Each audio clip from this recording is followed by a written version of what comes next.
Welcome to Probability and Statistics. In this lecture video, we're going to talk about how to find the area under the normal distribution. So, finding the area under the curve or normal distribution is the same thing as finding the probability.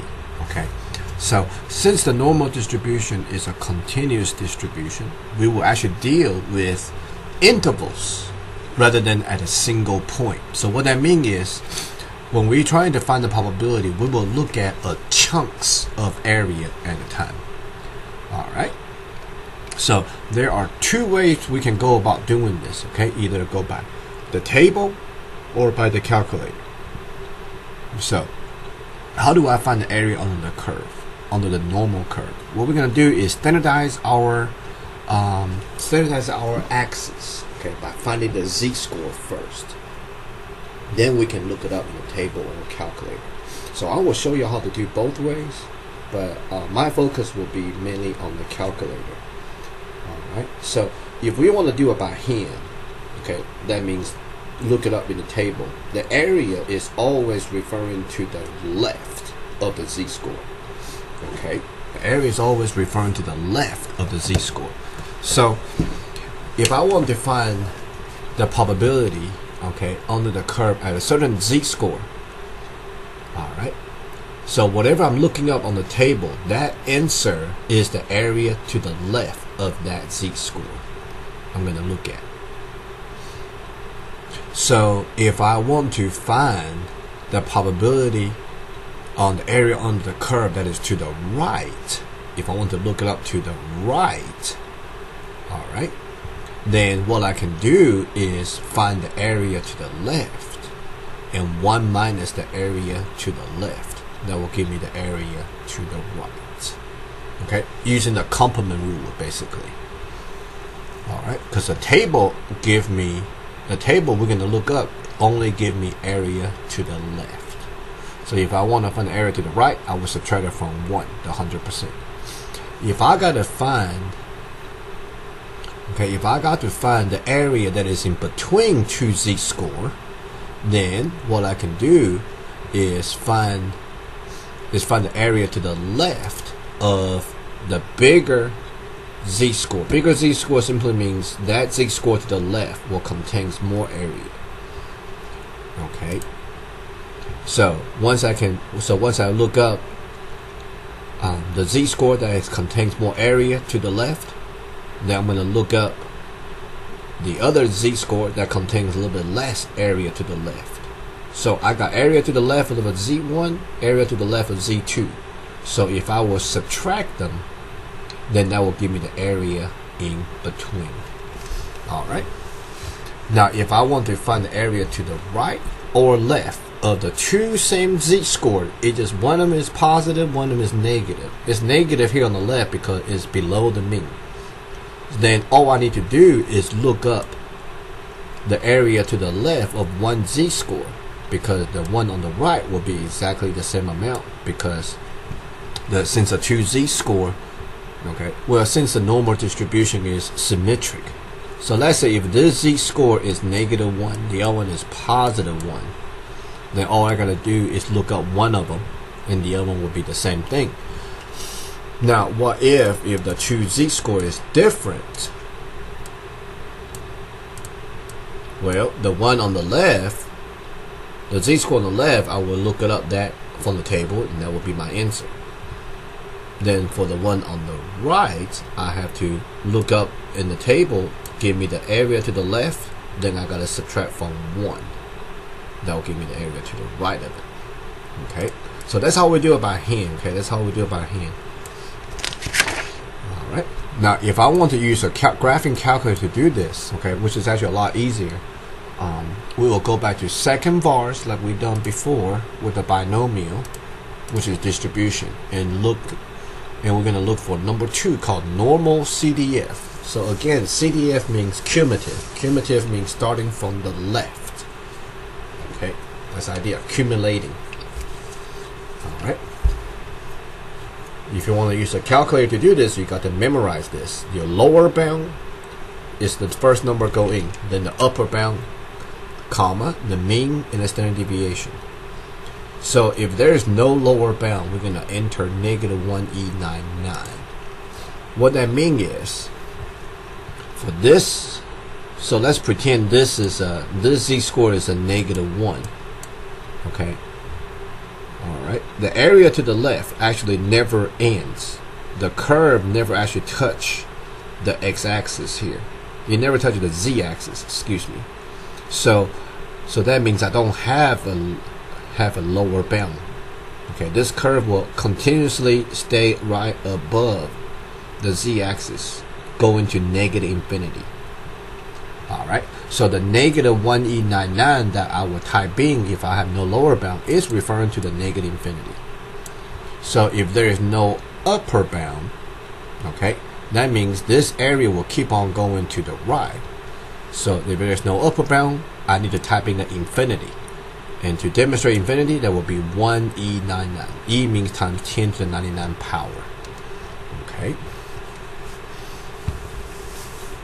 Alright, if I want to find the area in between these two z-score, I would just type in, this is my lower bound, this is my upper bound.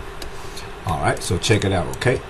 So, for this graph here going to the left, since there's no, if I keep on going to negative infinity, that will be negative 1e99. So that will be my lower bound. Therefore, the z-score here, I will figure out ahead of time, will be my upper bound. If I'm going to the right, the upper bound is actually going to infinity, so I will type in 1e99. So the lower bound will be this z-score. If I want to find a z-score in between, then the first z-score is my lower bound. The next z-score will be my upper bound. Alright. So does it make sense that if I want to find the area in two tails, then I can figure out what is the area in between the two z-score first, then subtract it from 1. That will give me the other two tails that I wanted. Alright. So let's try some example here. This example here in this section already gave me the z-score. Okay, we will learn how we will do the converting to a z-score in a different lecture video. So they already gave me a z-score, so I just want to show you how to put this in the calculator, and looking at the picture and determine.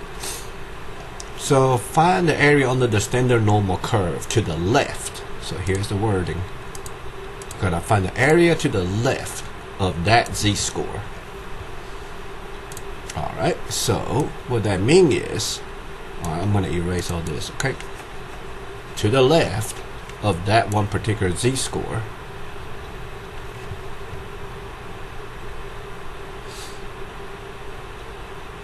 so I'm going to take a picture of this.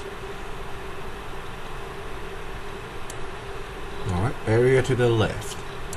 So that would be this picture. Ooh, that's very big. I'll make it a little bit smaller. Alright, so what that means is, right now, your negative, this z-score right here is negative 2.27. I want to find the area to the left. Okay. So, the negative 2.27 got to be my upper bound, because that's as high as the probability I want to find. So, since there's no lower bound, we will type in negative 1e99 for the lower bound. Alright, so normal CDF.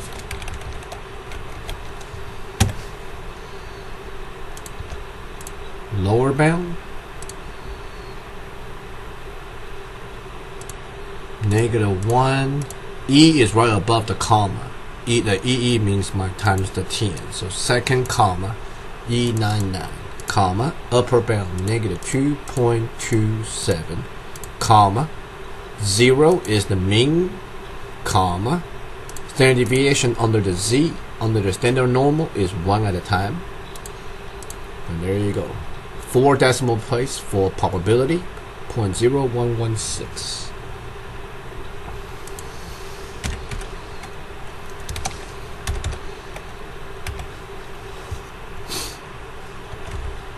.27, comma 0, comma 1.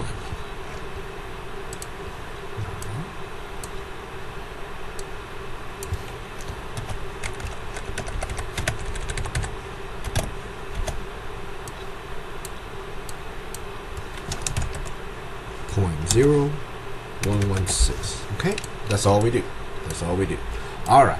So if you want to use the formula sheet and look it up on the table, all right, on the formula sheet, I need you to flip a couple pages afterward. And if you see this page with the table 8.3, just flip one more. So this is your standard normal distribution. All right, there's 2 pages of this. One is positive z-score, one is negative z-score. So the first column is your first 2 place value of the z-score. The top row is tell you which what's the second decimal place. So negative 2.27 will go down to negative 2.2 and will come across to the 7.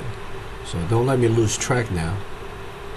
I'm going to start negative 2.287 right here, 0.0116. That will be right there. Okay. Yeah, that's all it is. So what these numbers mean here is the area on the curve, which is also the probability. Okay, which also represents the probability. All right, let's do another example of area to the right.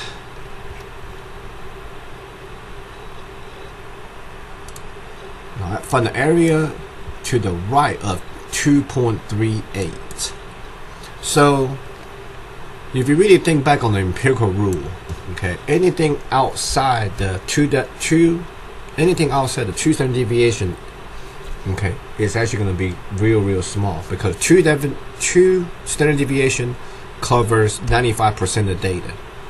Okay, if you go from 2 standard deviation to 3 standard deviation, go from 95 to 99.7. Okay, those percentage, the difference is real small, and we're only looking at one side of it rather than both sides of the area. All right, so don't be surprised your answer is kind of small from time to time. So I'm gonna, oops, sorry about that. I'm gonna come here. All right, the next one is area to the right. Let me take a picture of this.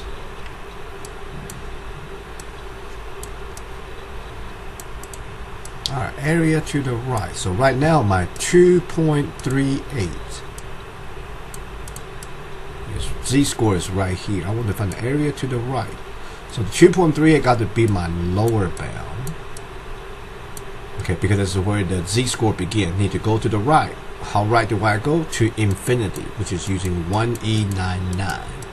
So that would be your upper bound. All right. So when you, when you do a problem like this, just watch out what it's trying to say, right or left or in between. Okay. So area to the right. So normal CDF again. Okay, this time my lower bound is the z-score 2.38. My upper bound is 1e99. Mean is always at 0. Standard deviation for the standard normal is 1 at a time. So second distribute, number 2, normal distribute, normal CDF 2.38. Comma 1e99, comma 0, comma 1, 0.0087. That'll be my answer.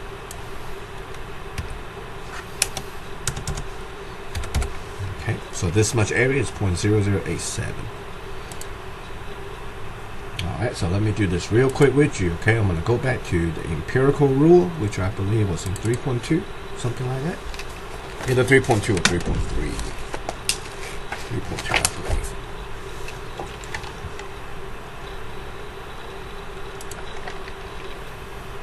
This one we learn how to do all this right here. Empirical rule. Alright, so the 2.38 just now, that means a little bit to the right side of a little bit to the right side of 2 standard deviation, because under their standard z-score, okay, this is positive 2 and 1 centimeter to the right is 1. 2.3 is about right here.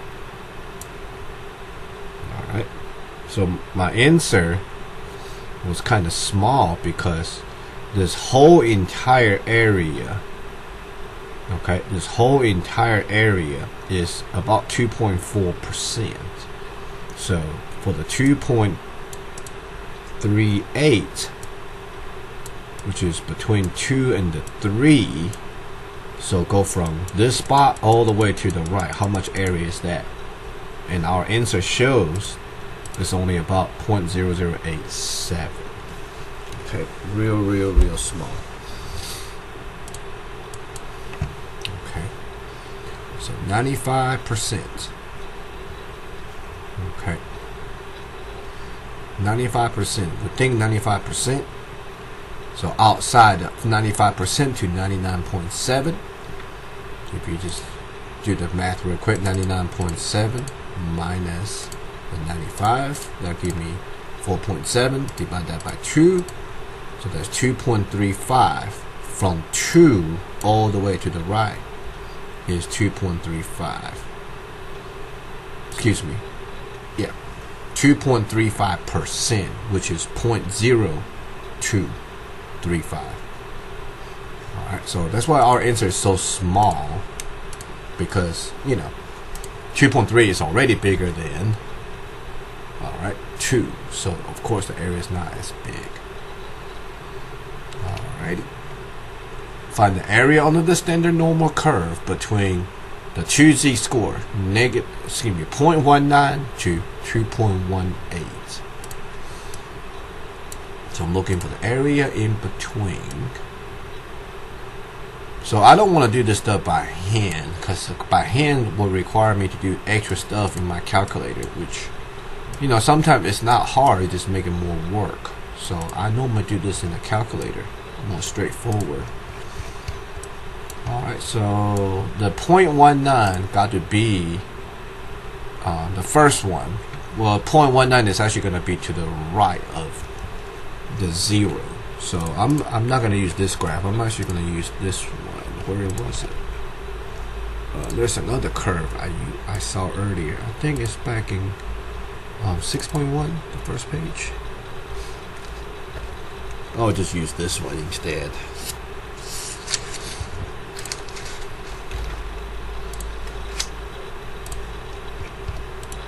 This one is better. Alright. So the mean is right here in the center, 0. Alright. So let's pretend 0.19 is right here. And let's pretend 2.18 is right here. So I'm looking for the area in between these two z-score. Okay. So that would be somewhere about right here. Between here and here. This is the area I'm looking for. Alright, so these are already a z-score.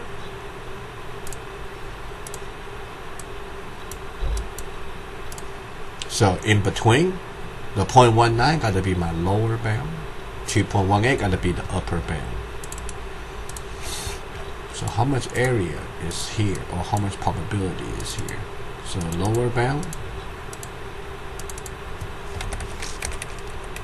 0.19, comma, upper bound, 2.18, comma, 0, comma, 1. Go to my calculator. Second distribute, number 2, 0.19, comma, upper bound, 2.18, comma, 0, comma, 1. So that area is about 0.4103. 0. If I round to 4 decimal place. Now, sometimes your answer might be slightly off compared to the homework because the homework using tables only, okay? But we are using graphing calculator, which our answer is a little bit more accurate.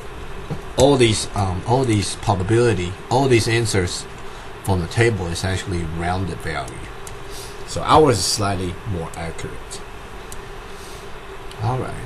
So let's try another one. This one is saying to the left of -2.15 and to the right of 0.11. So these two z-scores are different. Okay, these two z-scores are different. So where is the -2.15? That z-score got to be to the left side of the mean. So if the mean is right here, -2.15 got to be right here, and 0.11 is going to be slightly right here to the right. So I'm looking for the area left of 2.15 and to the right of 0.11.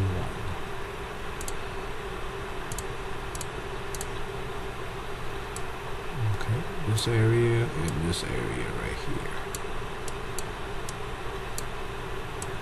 Under the curve. Alright, so how do I do this? Well, the key is, okay, I want the tails. So what I can do, just like the previous problem, figure out what is in between the two z-score, right? And then if the whole thing is going to be 1, we can use the complement rule. Take 1 minus what I don't want here in the middle. That will actually give me the two tails. Okay, so we will actually say this is going to be 1 minus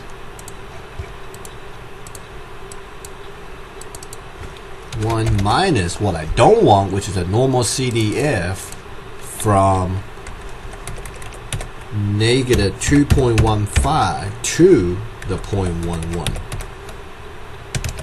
Because this got to be my lower bound, this got to be my upper bound, 0.11. Figure out what I don't want, subtract it from 1. That will give me what I wanted, which is the two tails. Alright, so we say 1 minus normal CDF 2.15 comma 0.11 comma 0 comma 1. My area in a two-tail 0.472. 4 decimal place 0.4720.